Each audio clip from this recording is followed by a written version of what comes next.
നിങ്ങളുടെ ഫേവറേറ്റ് സീരിയലുകൾ ടിവിയിൽ വരുന്നതിന് മുൻപേ സൺ നെക്സ്റ്റ് ആപ്പിൽ കാണാം. ഇനി എല്ലാവർക്കും മുൻപേ കാണൂ.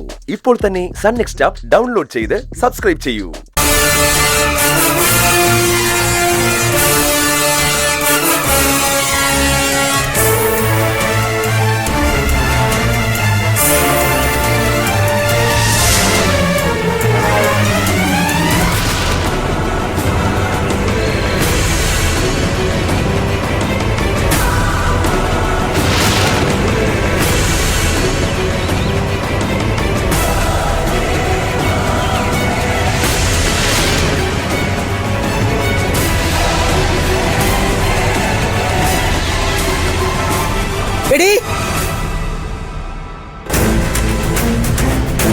ചോദിക്കും മുത്തശ്ശി, ധൈര്യമായിട്ട് അങ്ങോട്ട് ചോദിക്കും. ഇവിടെ വാടി.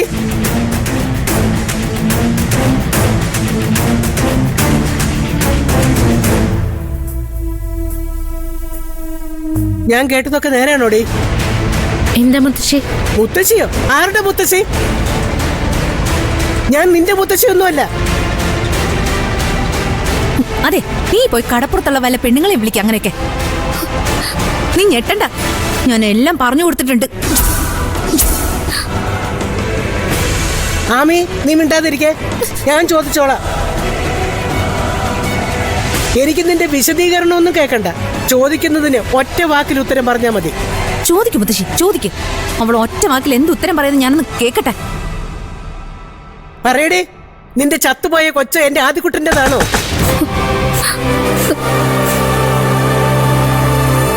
എന്താടി ചോദിച്ചത് കേട്ടില്ലേ? നിന്റെ നാക്ക് മാറ്റാ തൊട്ടിച്ചു വെച്ചിരിക്കണം. എങ്കിൽ പറ, ആ കുഞ്ഞാരുടേതാ? അങ്ങനെയൊക്കെ ചോദിച്ചാ അവള് കൊഴഞ്ഞു പോകും മുത്തശ്ശി. അത് ആരുടേതാണെന്ന് ഇവൾക്ക് പോലും ഉറപ്പില്ല. പിന്നെ എന്താ മുത്തശ്ശി ചോദിച്ചതിന് ഇവള് മറുപടി പറയാത്തെ? കണ്ടടം നിറങ്ങി പേഴ്ച നടന്ന ഇവളെങ്ങനെയാ മുത്തശ്ശി ചോദിച്ച ചോദ്യത്തിന് ഉത്തരം പറയുന്നേ? കൊച്ചാരുടേതാണെന്ന് കണ്ടുപിടിക്കാൻ ഇവളിനി പാഴൊരു പഠിപ്പുരയിൽ പോയി പ്രശ്നം വെക്കേണ്ടി വരും.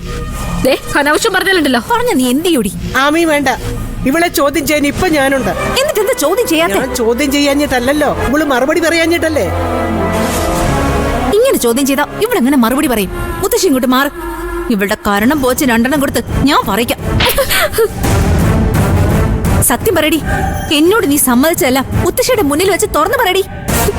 ഞാൻ എന്ത് സമ്മതിച്ചു? അത് ശരി, ഇപ്പൊ നീ മറുകണ്ഠം ചാടുകയാണല്ലേ? ഇവളെ കൊണ്ട് പറയിക്കാൻ പറ്റുമെന്ന് ഞാനൊന്ന് നോക്കട്ടെ. ആമി മതി, ഞാൻ ചോദിച്ചോളാം, നീ അപ്പുറത്തേക്ക് പോ. ഞാനിപ്പോ അങ്ങനെ പോകുന്നില്ല. ഞാനിവിടെ നിൽക്കുമ്പോ ഇവള് സത്യം പറയോ ഇല്ലയോന്ന് ഞാനൊന്ന് നോക്കട്ടെ. ആര് നിന്നാലും ആര് കൊന്നാലും സത്യം പറയണമെങ്കിൽ അവൾക്ക് തന്നെ തോന്നണം. ചക്കയും മാങ്ങയൊന്നും അല്ലല്ലോ കുരുകൊത്തി പുറത്തിടാൻ. നിനക്ക് നല്ല മനസ്സുണ്ടെങ്കിൽ നീ പറ, ആ കുഞ്ഞ് ചെമ്പകശ്ശേരിയിലേതായിരുന്നോ? പറടി, ആ കുഞ്ഞ് ആദിമോന്റേതായിരുന്നോന്ന്.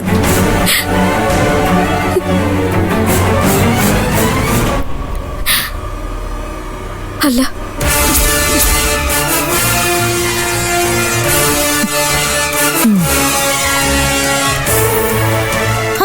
പറ, മണി മണി പോലെ പറയടി. അത് ആദിമോന്റെ കുഞ്ഞല്ലെങ്കിൽ പിന്നെ ആരുടേതാ? ആ കടപ്പുറത്തുകാരൻ ഷാനുവിന്റേതല്ലേ? അത്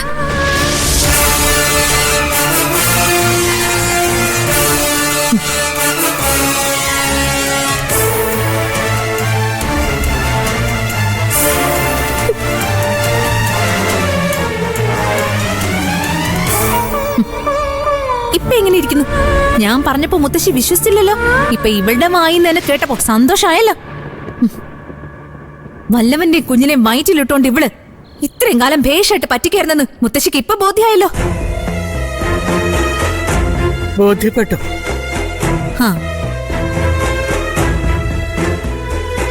എനിക്കെല്ലാം ബോധ്യപ്പെട്ടു.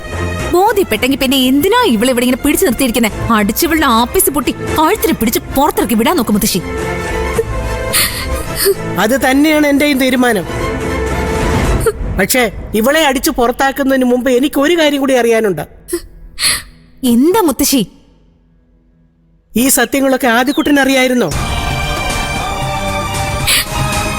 എന്താടി ചെവി കേക്കില്ലേ? നിന്റെ വയറ്റിൽ കിടന്ന കുഞ്ഞിന്റെ അച്ഛൻ അവനല്ലെന്ന് അവൻ അറിയായിരുന്നോന്ന്.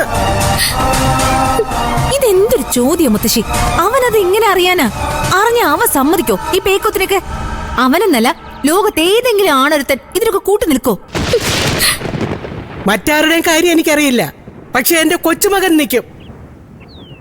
കാരണം അവൻ ഇവളോട് പ്രേമമല്ലല്ലോ, പൂജയല്ലേ, പ്രേമ പൂജ.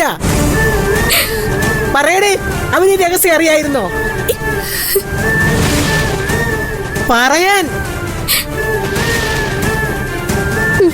ഇല്ല, അറിയില്ല. അതിക്ക് ഒന്നും അറിയില്ല. ഇപ്പൊ എങ്ങനെ ഇരിക്കുന്നു? ഞാൻ പറഞ്ഞ സത്യമായില്ലേ? അവനെ ഇവള് ഗംഭീരായിട്ട് ചതിക്കായിരുന്നു. എന്റെ കുട്ടി, അവന്റെ ഒരു വിധി. ഈ തോടകെ അവൻ കണ്ണുടച്ച് വിശ്വസിച്ചല്ലോ. തോടകയല്ല, രക്തരക്ഷസാണ് ഇവള്. എന്റെ കുഞ്ഞിന്റെ ചോര ഊറ്റി കുടിച്ച അതിഭയങ്കരിയായ രക്തരക്ഷസ്. എല്ലാം ബോധ്യപ്പെട്ട സ്ഥിതിക്ക് പിന്നെ എന്തിനാ താമസം? ആ ചടങ്ങ് പൂർത്തിയാക്കി കൂടെ? നോക്കി നിൽക്കാതെ ഇവിടെ കഴുത്തിന് പിടിച്ച് പുറത്താക്കും മുത്തശ്ശി. കഴിഞ്ഞിട്ടില്ല. ഇനി എന്തുവാ ചോദിച്ചറിയാനുള്ളത്? അറിയേണ്ടതൊക്കെ അറിഞ്ഞില്ലേ? ചോദിക്കാനും അറിയാനും അല്ല ഇനിയുള്ളത്. പിന്നെന്താ?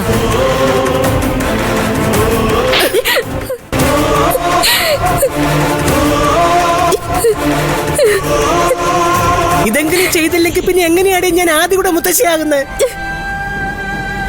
ഞാൻ എങ്ങനെയാടി ചെമ്പകശ്ശേരിയിലെ ജയശങ്കരി അമ്മയാകുന്നത്? മിണ്ടിപ്പോവരുത്.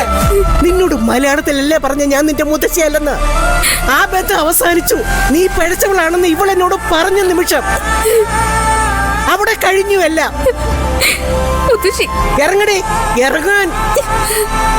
നീ പടി ഇറങ്ങി പോകുന്നത് കണ്ടിട്ട് വേണം എനിക്കിവിടെ തൂത്തു തുടച്ച് ചാണകവെള്ളം തളിക്കാൻ. എന്താടി പറഞ്ഞത് കേട്ടില്ലേ? പടി കടക്കാൻ പറഞ്ഞ കടക്കണം, അല്ലെങ്കിൽ നീ ഇനിയും എന്റെ കയ്യിൽ നിന്ന് വാങ്ങിക്കും. ഇങ്ങോട്ട് നടക്കങ്ങോട്ട്. ആദ്യമായിട്ട് തിരിച്ചു വരുമ്പോഴേ നിന്റെ നിഴല് പോലും ഇവിടെ ബാക്കി ഉണ്ടാവരുത്. ആദ്യം ഞാൻ എവിടെയും ചോദിക്കുമ്പോ നിങ്ങൾ എന്ത് പറയും? അതോർത്ത് നീ വിഷമിക്കണ്ട, അതിന്റെ മറുപടി ഞാൻ പറഞ്ഞോളാം. അവന്റെ ഭാര്യ ഒരു പിഴച്ച രാക്ഷസ പെണ്ണായിരുന്നെന്ന്. ഇത്രയും കാലം അവൾ അവനെ പറഞ്ഞു പറ്റിക്കായിരുന്നെന്ന്. അവളുടെ വയറ്റിൽ കിടന്ന കുഞ്ഞിന്റെ അച്ഛൻ അവനായിരുന്നില്ല, ഏതോ കടപ്പുറത്തുകാരൻ തെമ്മാടിയായിരുന്നെന്ന്. അവന്റെ സ്വത്തിലും മുതലിലും സൗന്ദര്യത്തിലും മാത്രമായിരുന്നു അവളുടെ കണ്ണെന്ന്. മതിയോടി, ഇത്രയും ഞങ്ങൾ പറഞ്ഞു കൊടുത്താ മതിയോ? പറഞ്ഞു കൊടുത്ത ഇവൾക്കെന്താ? ഉള്ളവർക്കല്ലേ അതിൽ കുറച്ചിലുണ്ടാവും. ഇന്നല്ലെങ്കിൽ നാളെ ഇവൾ അവനെ പരസ്യമായിട്ട് ചതിക്കാനിരുന്നതല്ലേ. ഇവൾക്കൊക്കെ നഷ്ടപ്പെടാൻ എന്താ ഉള്ളത്? ആദ്യം പോയ വേറൊരുത്തൻ ശീലാതാണല്ലോ, പുറത്തതല്ലോ. ഓർത്തില്ലേ? അങ്ങോട്ട് ദൈവം ആവശ്യമില്ലാത്ത കാര്യങ്ങൾ പറയരുത്. എനിക്കൊരു തെറ്റ് പറ്റിപ്പോയി. ഞാൻ വേണമെങ്കിൽ കാലം പിടിച്ച് മാപ്പ് പറയാം.